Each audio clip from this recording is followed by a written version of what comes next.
Welcome to Not Milk Never Milk. Subscribe if you're lactose intolerant. You start by preparing the watch and game so pairing works immediately.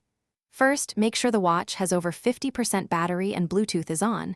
This avoids interruptions. Open IamCat and go to Settings, then Controls and select Watch Integration. Once you tap Pair on the watch option, a 6-digit code appears on screen. Enter that code on the watch or confirm it in-game.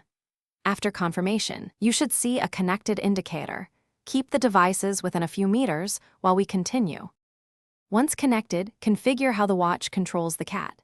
You assign gestures like tap, swipe, and rotate to specific in-game actions such as jump, pounce, and turn. Do this in Controls Watch Mapping. Make sure to set sensitivity, low for precise moves, high for quick responses, so gestures match your playstyle. Enable haptic feedback so you feel game events, and program 2-3 quick access shortcuts for common actions. After mapping, test each control in a safe area to confirm responsiveness. Now you play using the watch and finalize settings for the best experience.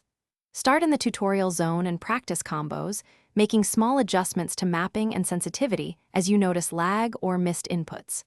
If you encounter disconnects, restart both the game and the watch.